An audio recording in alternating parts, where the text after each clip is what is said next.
भला हुआ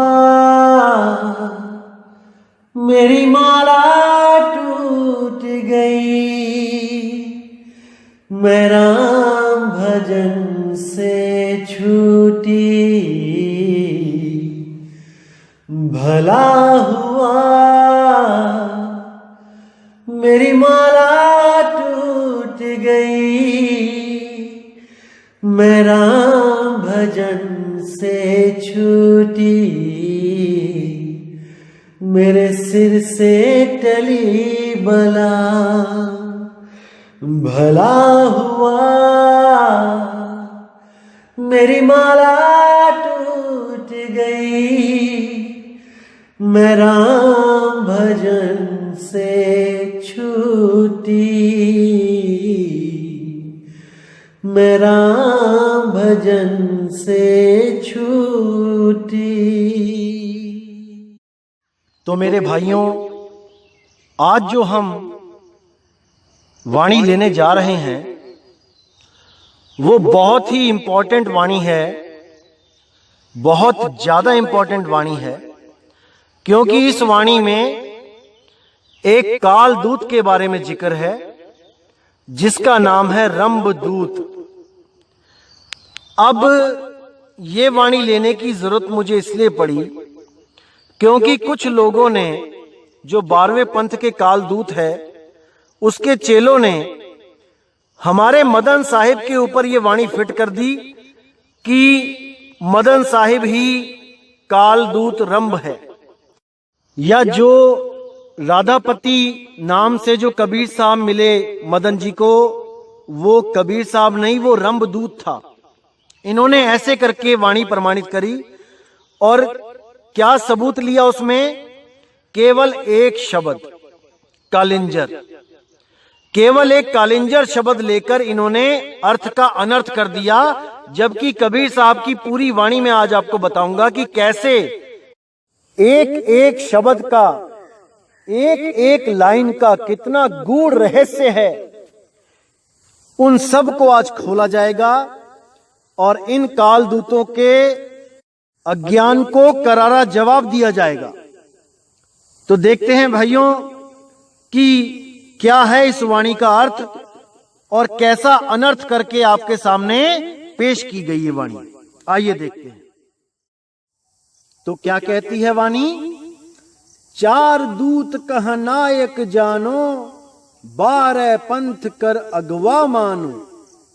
इन्हीं चार जो पंथ चले हैं, उलट पुलट तिन्हू अर्थे हैं। 4 पंथ 12 कर मूला, वचन वंश कह हुई है सूला। सुनत वचन धर्मन घबराने, हाथ जोर विनती तिन ठाने। यानी वो 4 काल के दूत, उनको नायक जानो। नायक मतलब कि जितने 12 पंथ के जो काल दूत हैं वो इतना प्रचार नहीं कर पाएंगे, इतने लोगों को नहीं भरमा पाएंगे जितना ये 4 करेंगे, जितना ये चारों मिलके भरमाएंगे। करोड़ों लोग इनके साथ जुड़े होंगे, करोड़ों। इन्हीं के लिए बोला कि 12 पंथ कर अगुआ मानो। 12 पंथ से भी आगे ये लोग खड़े दिखाई देंगे। इतने 12 पंथों में नहीं जीव होंगे, इतने भगत वो नहीं बना पाएंगे अपने शिष्य जितने ये 4 पंथ मिलके बनाएंगे। इन्हीं 4 जो पंथ चले हैं, उलट पुलट तिन्हू अर्थे हैं। यही जो 4 पंथ चलेंगे ये हर वाणी का उल्टा अर्थ बताएंगे।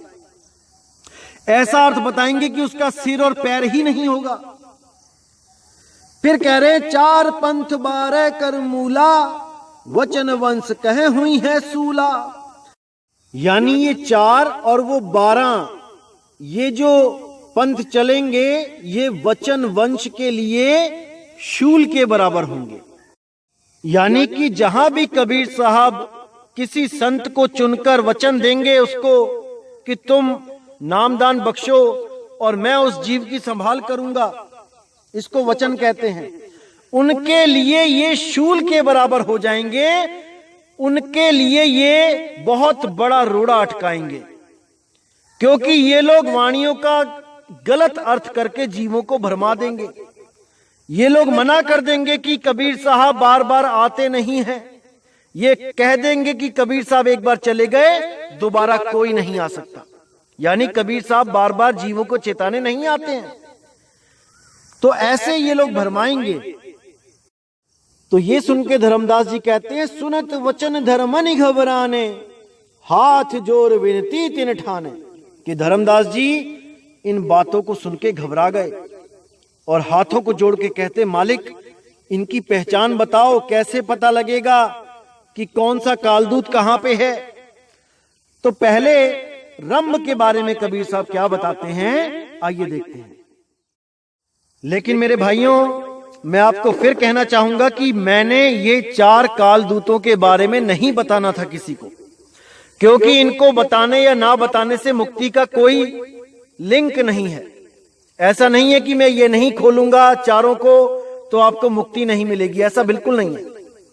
लेकिन कुछ एक काल के दूतों के जो चेले हैं, उन्होंने हमारे खिलाफ जो वीडियो बना दी है, उसको सुनकर कुछ एक भगत बार बार मुझसे अरदास कर रहे थे कि इसको एक बार क्लियर कर दो, इस रंभदूत वाली वीडियो को क्लियर कर दो। इसीलिए मजबूरी में मुझे ये बनाना पड़ रहा है, वरना मैं किसी गुरु का नाम नहीं लेना चाहता था। और मैं माफी चाहूंगा उन लोगों से जिनका नाम मुझे लेना पड़ रहा है। मैंने बिल्कुल नहीं लेना था, लेकिन इतनी मजबूरी हो गई है कि इसको खोलना ही पड़ेगा। तो क्या कहती है वाणी, धर्मदास मैं तो ही लखाऊं, 4 दूत कर भेद बताऊं, तिनकर नाम प्रथम सुन लीजिए, रंभ को रंभ जय विजय भनीजे। यानी मैं तुम्हें उन चारों के बारे में बताता हूं धर्मदास, जिनका नाम है रंभ कुरंभ जय और विजय। अब जो रंभदूत है उसके बारे में देखते हैं क्या बोलते हैं। रंभदूत कर करो बखाना, गढ़ कालिंजर रोपी है थाना। अब ये जो गढ़ कालिंजर है, ये हमारे देश में 5 जगह है। हरियाणा, राजस्थान, मध्य प्रदेश और 2 गांव हैं उत्तर प्रदेश में।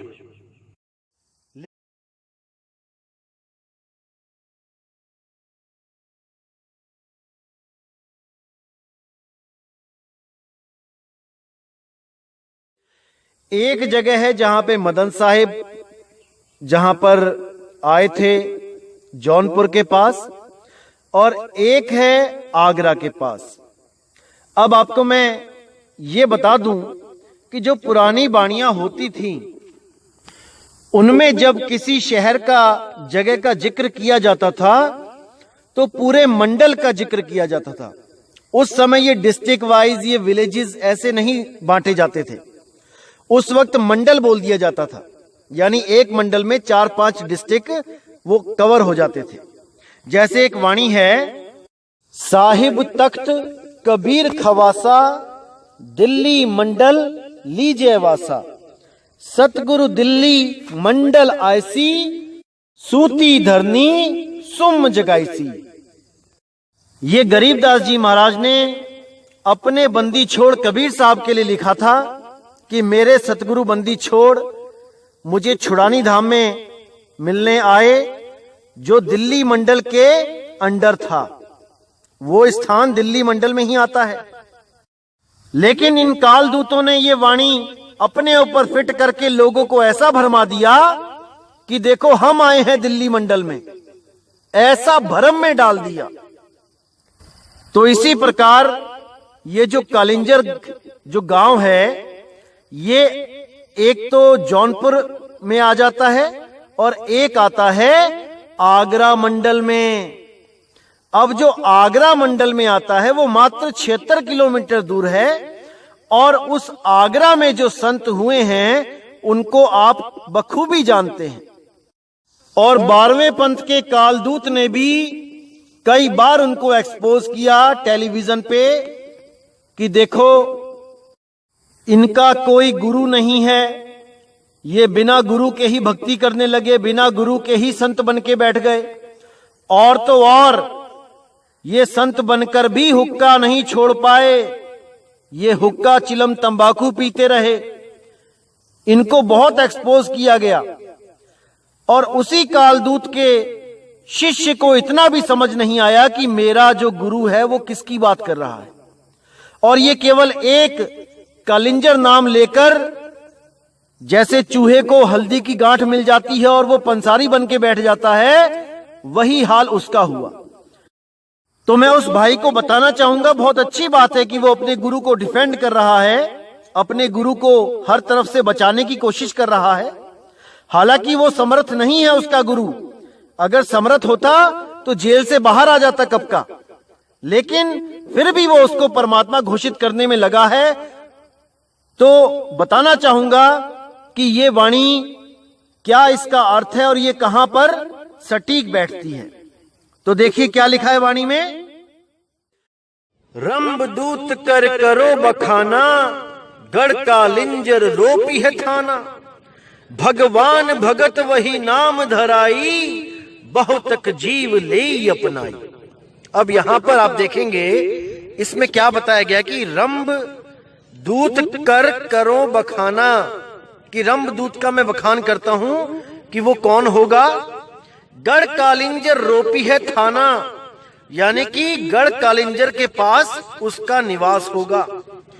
मतलब कि जिस मंडल में कालिंजर गांव आएगा वहीं पर उस काल दूत का आगमन होगा। तो कहते हैं क्या पहचान होगी उसकी। भगवान भगत वही नाम धराई। सबसे इंपॉर्टेंट ये लाइन है जो उस भाई ने नहीं बोली जिसने हमारे खिलाफ वीडियो बनाई।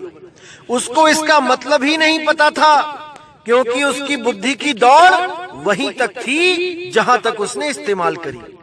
उसके आगे उसकी बुद्धि जाम हो गई, जंग लग गया, वो आगे नहीं बढ़ पाया। क्योंकि परमात्मा ने जिससे जो काम करवाना है उसको उसी लायक बनाता है। तो जो जयपुर का कालदूत जिसने हमारे खिलाफ वीडियो बनाई, उसने विदेशों तक मदन साहिब का नाम पहुंचा दिया। क्योंकि परमात्मा की ये लीला होती है। देखो, अगर कोई हमारी बुराई करता है तो समझ लो कि वो हमें मशहूर कर रहा है, वो हर जगह हमारा नाम फैला रहा है। जो काम हम नहीं कर पाते वो हमारे निंदक कर देते हैं। इसको समझो। इसीलिए साहिब जी ने कहा, निंदक नियरे राखिए, आंगन कुटी छवाए, बिन पानी साबुन बिना निर्मल करे सुहाए। जो भी हमारे खिलाफ वीडियो बनाते हैं तो उनके जो सब्सक्राइबर होते हैं वहां तक हमारी बात अपने आप पहुंच जाती है। उन्हीं के लोग जब देखते हैं कि ये कौन है जिसके खिलाफ वीडियो बनाई जा रही है, और वो दिल को तसल्ली देने के लिए जब हमारी वीडियो सुनते हैं, तब उनका विवेक अपने आप जाग जाता है और वो उन लोगों को तत्काल छोड़कर, त्याग कर इस पंथ में आ जाते हैं। हजारों ऐसे जीव हैं जो शुरू में आए तो थे हमारे खिलाफ, हमारे सत्संग सुनकर हमारे सत्संग में गलतियां निकालने आए थे, लेकिन इस सत्संग को सुनकर वो इसी सत्संग के होके रह गए, मदन पंथ में आ गए। यही मालिक की लीला है, यही बंदी छोड़ की लीला है। तो भाइयों, ये जो भगवान भगत वही नाम धराई, ये बहुत इंपॉर्टेंट है। इसी के ऊपर उस रंबदूत का सारा हाल लिखा गया है, इसी पर उसके पंथ का नाम टिका हुआ है। दोस्तों, मैं आपको क्लियर कर देता हूं भगवान भगत क्या होता है। इसमें बताया गया कि रंबदूत के द्वारा जो पंथ चलाया जाएगा, उस पंथ के नाम में भगवान और भगत दोनों का नाम आएगा। जितना बुद्धि विवेक है लगा दो, तभी समझ पाओगे। अब इसमें भगवान और भगत दो नाम हैं, वो पंथ दो नाम का ही होगा, जिसमें एक नाम भगत का होगा और एक भगवान का। तो राधा स्वामी जो पंथ है, जो आगरा से चला है, जिस पंथ के गुरु का कोई गुरु नहीं है, जो नशे तक नहीं छोड़ पाया, उसके बारे में बताया गया है कि राधा स्वामी, ये दो नाम का जो है भगवान भगत का पंथ चलेगा। राधा यानी भगत, स्वामी यानी भगवान। राधा मतलब आत्मा, स्वामी मतलब परमात्मा। तो इसकी तरफ इशारा करके गए कबीर साहब, डायरेक्ट नहीं बोला कि वो दो नाम कौन से होंगे, इशारे में बता के चले गए, भगवान भगत वही नाम धराई। अब कहते हैं बहुतक जीव ले ही अपनाई, करोड़ों जीवों को अपना लेगा ये पंथ। करोड़ों जीव इस पंथ में माया का प्रलोभन देख के भागे जाएंगे, सिस्टम देख के दौड़े जाएंगे कि देखो हमारे गुरुजी का कितना अच्छा सिस्टम है, ऐसा लगता है हम इंग्लैंड में ही आ गए हैं। हर चीज कितनी सिस्टमिक है, कितनी सफाई है, चाहो तो रात में सड़कों पे ही सो जाओ। हमारे यहाँ तो चीजें भी इतनी सस्ती मिलती हैं, कोई फ्रूटी कैंपा कोला 5-5 रुपए में मिलता है। तो ऐसे माया के प्रलोभन में फंसेंगे कि करोड़ों जीव, करोड़ों। तो कहते हैं जो जियरा हुई है अंकुरी, सो बाचही यम फंदा तूरी। जो कोई अंकुरी जीव होगा जिस पर मालिक की अति कृपा होगी, वो उसके चंगुल से बाहर आ जाएगा, उसके फंदे को तोड़ के बाहर आ जाएगा। रंभ जोरावर यम बड़द्रोही, तुम ही खंड और खंड हो मोही। यानी कि उस कालदूत के जो आगे वंशज होंगे, वो मेरे और तुम्हारी जो वार्ता हुई है कबीर सागर अनुराग सागर, उसका खंडन करेंगे। आप देखेंगे कि राधा स्वामी पंथ में केवल एक गुरुजी ने अनुराग सागर छापी है, नहीं तो जितनी भी गद्दियां चल रही हैं राधा स्वामी पंथ की, एक भी किसी गुरु ने अनुराग सागर छापी नहीं। यहां तक कि परमार्थी डायरी में आप जब पढ़ेंगे तो उसमें यह आदेश दिया गया है, सावंत सिंह महाराज को आदेश दिया गया था कि घट रामायण और अनुराग सागर को छापो। लेकिन घट रामायण तो छाप दी गई और अनुराग सागर पे बैन लगा दिया गया, क्योंकि अनुराग सागर को पढ़ने पर पता लग जाता था कि राधा स्वामी पंथ में जो नाम दिए जा रहे हैं वो तो काल के नाम हैं। तो जब कुछ लोगों ने अनुराग सागर पढ़ के जब सवाल जवाब शुरू कर दिए गुरु लोग से पूछना, तो इन लोगों ने डेरे के अंदर अनुराग सागर पढ़ना ही बैन कर दिया। छापना तो बहुत दूर की बात थी। और जो परमार्थी साखियों में जो आदेश दिया गया वो भी केवल फॉर्मेलिटी। अरे तुम आदेश दे रहे हो, तुम छपवा क्यों नहीं रहे हो? तो केवल लोगों को गुमराह करने के लिए कि हम अनुराग सागर के पक्ष में हैं। असल में ये शुरू से ही खंडन करते आए हैं कबीर साहब और धर्मदास का। दुनिया भर के ग्रंथ छाप दिए, दुनिया भर के संतों की किताबें छाप दी, हमारे मदन साहिब का भी छाप दिया ग्रंथ, चलो अच्छी बात है, लेकिन अनुराग सागर नहीं छाप पाए। क्या बात भाई, कागज कम पड़ गया था या स्याही खत्म हो गई थी? नहीं छाप सकते क्योंकि इन्होंने उसका खंडन कर दिया है।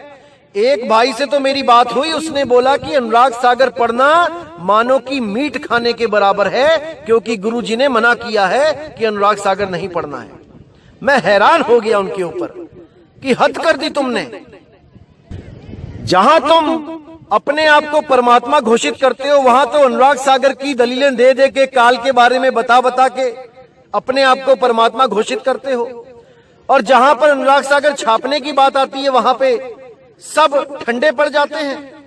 भाई ऐसे बात नहीं बनेगी। आरती नरियर चौक संहारी, खंड ही लोक दीप सब झारी। यानी कि वो आरती नारियल चौका सबका खंडन करेगा। तो राधा स्वामी पंथ में कोई आरती चौका नहीं होता है, कोई नारियल नहीं फूटता है। और यहां तक कि कबीर साहब की जो मेन जो निशानियां हैं, जिसको हम कंठी माला कह देते हैं, जो कबीर साहब ने गुरु धारण करते वक्त रामानंद जी की जो माला तोड़ के एक मन का अपने गले में पहना था, उसका भी खंडन करते हैं। उसको भी कहते हैं ये जड़ वस्तु तुमने गले में पहन लिया। अरे भाई, कंठी भले ही जड़ हो, लेकिन जिसके नाम की पहनी है वो महाचेतन परमपिता परमात्मा है।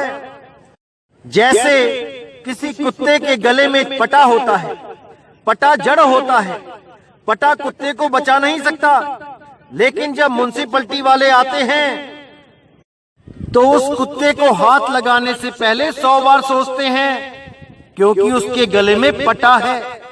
भले पटा जड़ है, लेकिन उस पटे के पीछे एक जीता जागता मानव है, एक जीता जागता मालिक है, जिसके साथ उनका सामना हो जाएगा अगर वो उस कुत्ते को पकड़ के लेके गए तो। इसलिए वो जड़ वस्तु भी लाभकारी है। लेकिन इस पंथ के लोग इन 5 जड़ नामों पर तो विश्वास कर लेते हैं कि ये 5 नाम हमें पार कर देंगे, लेकिन कंठी पे विश्वास नहीं कर पाते कि वो प्रभु के नाम की है, वो बंदी छोड़ के नाम की है। उस कंठी के पीछे बंदी छोड़ की दया छुपी हुई है, उसकी समर्थता है, क्योंकि उसी के नाम की कंठी है। तो कहते हैं आरती नरियर चौका संघारी, खंड ही लोक दीप सब झारी। यानी जिस लोक की मैं बात करने आया था धर्मदास तुम्हारे साथ, उस लोक का ये खंडन करेगा। कौन सा लोक? लोक ये लोक शब्द है भाई, जिन जाना तिन संशय जाई। ये पंथ इस शब्द लोक का खंडन करेगा और देह में जो नकली लोक बने हुए हैं उनका प्रचार करेगा। ये बोलेंगे कि सारे लोक हमारी देह में ही है, हमारे शरीर के अंदर ही सब कुछ है, जिसको भी मिला है शरीर के अंदर ही मिला है, बाहर किसी को कुछ नहीं मिला। ऐसे बोल के ये जीवों को भ्रमित करेगा। अब कहते हैं ज्ञान ग्रंथ खंड ही बीरा, कथ ही रमैनी काल गंभीरा, कि ये मेरे ही मुकाबले में एक ग्रंथ की रचना कर देगा और उसमें तरह तरह से जीवों को भरमाएगा। मोर वचन ले करे तकरारा, ते ही फांस फंसे बहु सारा। मेरे ही वचन लेके ये गलत अनुवाद करके लोगों को फंसाएगा, जीवों को भरमाएगा। जैसे कर नैनो दीदार महल में प्यारा है कि जो व्याख्या की हुई है इस पंथ ने, वो बिल्कुल गलत महा अज्ञान भरा हुआ है। उसमें तरह तरह के शब्दों का गलत अनुवाद करके ये पंथ कबीर साहिब को भी एक देही गुरु साबित करेगा और उनकी शिक्षा के बारे में बोलेगा कि उन्होंने भी इंगला पिंगला सुषमना के अंदर जाने को बोला है। इस तरह से करोड़ों जीवों को भरमाएगा। चारों धार कथे असरारा, हमार नाम ले करे पसारा। आप ही आप कबीर कहाई, 5 तत्व बसी मोहे ठहराई। अब यहां पर मेरे भाइयों पूरा विवेक लगा दो। इसमें इन्होंने बोला कि आप ही आप कबीर कहाई, यानी कि इस पंथ के जितने भी काल के दूत, जो भी इस पंथ में गुरु बैठ जाएगा बनके, वो अपने आप को कबीर कहलाएगा, वो अपने आप को सत्पुरुष कहलाएगा। कैसे कहलाएगा? केवल एक वाणी का सहारा लेके। और वो वाणी क्या है? मौला बंदा बन आया। अब इसी को सुना सुनाकर जितने भी ये इस पंथ के जितने भी गुरु बैठे हैं, ये सब अपने ऊपर मौला की छाप लगा देते हैं कि मौला ही बंदा बन के आया है गुरु रूप में। अरे 365 गद्दियां हैं आप लोगों की, 365 मौला आ गए क्या एक बार में दुनिया में? कोई विचार नहीं कर रहा, बस अपने अपने गुरु को मौला समझ के बैठे हैं, क्योंकि वो गुरु खुद ही सिद्ध करते हैं अपने आप को मौला। तो इसलिए बोला गया आप ही आप कबीर कहाई, 5 तत्व बसी मोहि ठहराई। और मुझे भी यानी कबीर साहब को भी ये बना के पेश किया जाता है कि वो भी माँ बाप के मिलन से आए हैं, वो भी 5 तत्वों के ही पुतले हैं, वो भी हमारी तुम्हारी तरह 5 तत्वों की देह धारण करके आए हैं, वो भी खाते पीते हैं।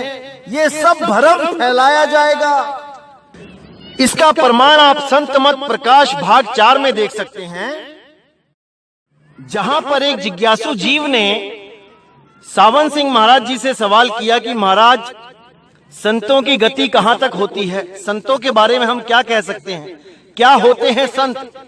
तो वहां पर उन्होंने अनुराग सागर का वृतांत सुनाते हुए कहा कि जब रानी इंदुमती सतलोक पहुंची और वहां देखा उन्होंने कि जो मुझे लेके गए थे वो कबीर जी मुनिंद्र रूप में वहीं सिंहासन पे बैठे हुए हैं।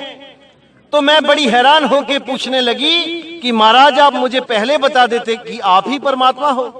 तो वो कहते कि तुम्हें यकीन नहीं होता इसलिए मैंने नहीं बताया। इसलिए संत तो परमात्मा ही होते हैं, यानी कि अपने आप को परमात्मा घोषित करने के लिए कबीर साहब का वृतांत सुनाया। इसको कहते हैं आप ही आप कबीर कहाई, पंच तत्व बसी मोहे ठहराई। यानी 5 तत्व का जो अपना शरीर है, जो संत जी बैठे हुए हैं, कबीर साहब को भी 5 तत्वों में ही घोषित कर देते हैं। और ऐसे और भी लोग हैं इस दुनिया में जो अपने अपने गुरु को कहते हैं कि वो परमात्मा है। और इस 12वें पंथ के कालदूत का जो चेला है उसने तो हद ही कर दी है।